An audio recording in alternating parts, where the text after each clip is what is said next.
Pak Richard, menurut Anda siklus-siklus apa saja yang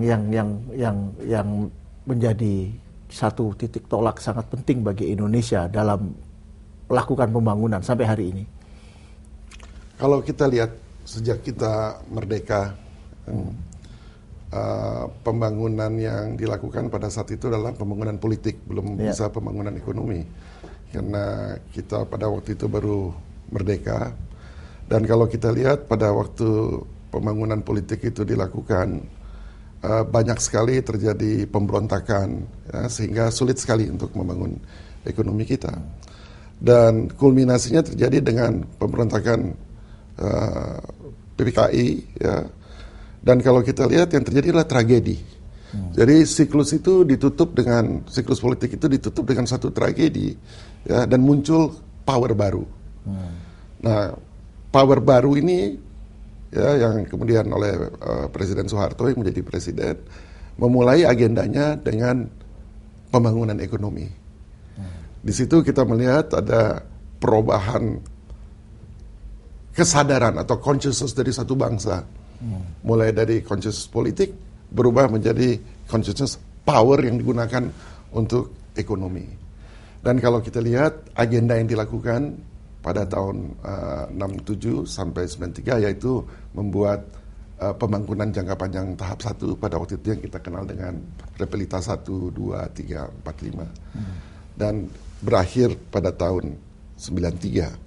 Pada tahun 93 dimulai siklus yang baru, pembangunan jangka panjang tahap kedua, ya, pada tahun 93 itu dimulai dibuat. Dan ironiknya tahun 98 collapse. Nah, kalau Pak Harto jatuh. Dan kolapsnya Pak Harto bukan disebabkan karena masalah internal sebenarnya, karena terjadi faktor eksternal. Ada satu kekuatan dari luar yang mempengaruhi sistem pembangunan ini sehingga dia jatuh. Jadi kelihatan bahwa memang ada siklus di dalam setiap hal. Kita bisa mengenal dalam musim pun ada siklus, dalam harga-harga saham ada siklus. Jadi itu sesuatu yang sangat alamiah. Kebetulan background saya adalah geologi. Dalam geologi itu ada satu filosofi mengatakan bahwa the present is the key to the past, bukan to the future. And the past is the key to the future. Maksudnya keadaan kita hari ini disebabkan oleh hal-hal di masa lalu. Kalau kita bisa mempelajari hal-hal di masa lalu, proses-prosesnya seperti apa, kita bisa mengenal adanya satu pattern, adanya pola. Dan kalau kita mengenal pola itu seperti apa, kita bisa merencanakan masa depan kita yang lebih baik. Saya ingat beberapa waktu yang lalu salah seorang pengamat atau pemikir, Pak Frans Magnus Suzeno, mengatakan bahwa di Indonesia sepanjang hidupnya itu selalu mengalami berbagai macam siklus besar atau suatu peristiwa besar. Tidak hanya dari masa kemerdekaan, tapi juga masa tahun 66 ketika terjadi suatu huru-hara besar yang menjatuhkan Soekarno.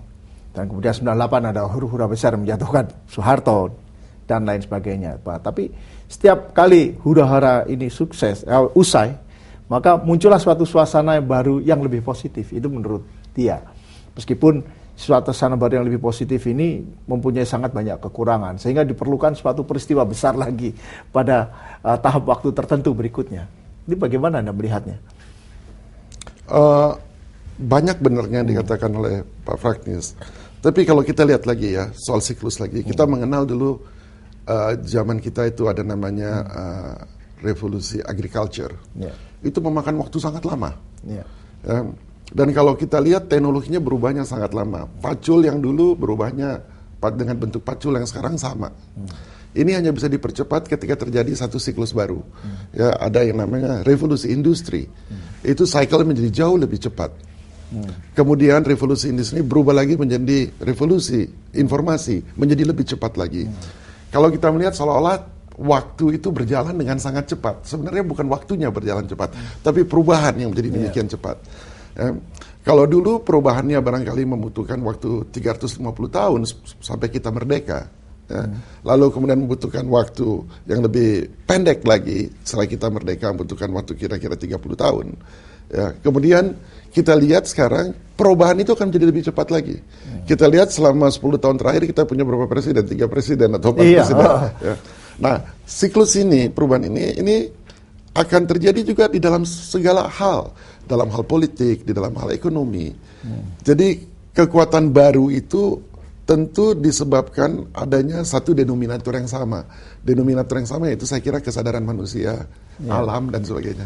Dan kesadaran ini mungkin akan dipicu oleh kenyataan bahwa inovasi-inovasi di bidang teknologi informasi itu bergerak seperti deret kali, cepat sekali, makin lama makin cepat, sehingga globalisasi pun juga bergerak makin cepat, arusnya makin besar dan sulit untuk dihindari oleh semua orang. Nah, jadi yang menjadi pertanyaan adalah bagaimana kita nih orang Indonesia menyesuaikan diri dengan kenyataan ini, mengingat kalau kita kaitkan dengan tingkat pendidikan rakyat kita secara umum, itu kelihatannya masih jauh berada di belakang perkembangan-perkembangan yang ada di dunia teknologi informasi yang sekarang ini justru mempunyai peran yang sangat penting bagi kehidupan kita semua, bagi seluruh umat manusia di dunia.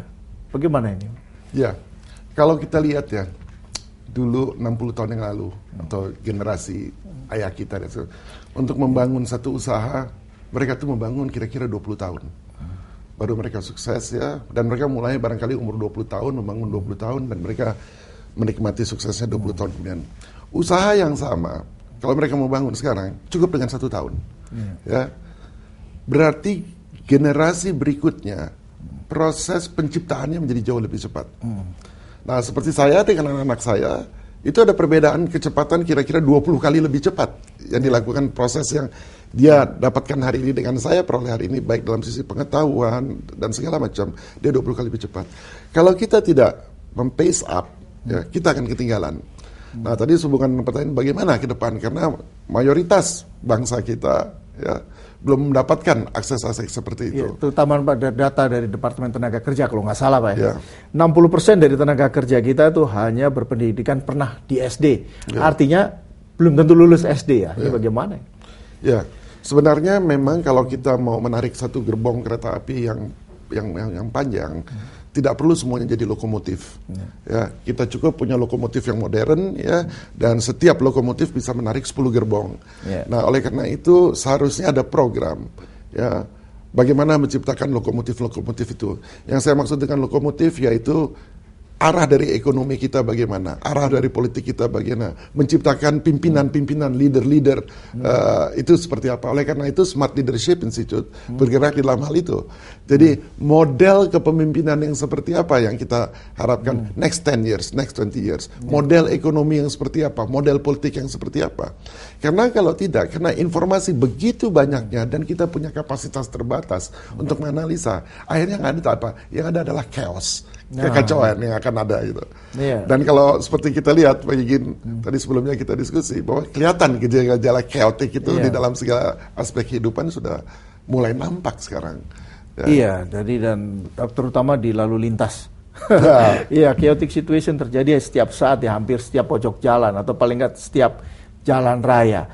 Dan banyak orang yang sekarang khawatir bahwa situasi yang chaotic ini sudah makin mengarah ke bidang ekonomi dan politik, di mana aturan-aturan etika semakin sering diabaikan, di mana orang semua berbasis pada power.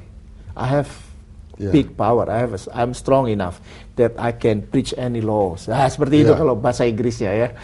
Jadi kalau situasi ini terus dibiarkan, apalagi saya terus terang agak khawatir belakangan ini bahkan ada pengamat politik yang mengatakan bahwa seolah-olah sekarang ini semua masalah bisa menjadi bola liar yang bisa meluluh lantakan karir atau reputasi siapapun, baik itu berada di pusat kekuasaan ataupun di luar kekuasaan. Ini kan cukup mengkhawatirkan. Tapi Pak Richard, nanti Anda bisa mengomentari apa yang saya ungkapkan setelah pesan-pesan berikut.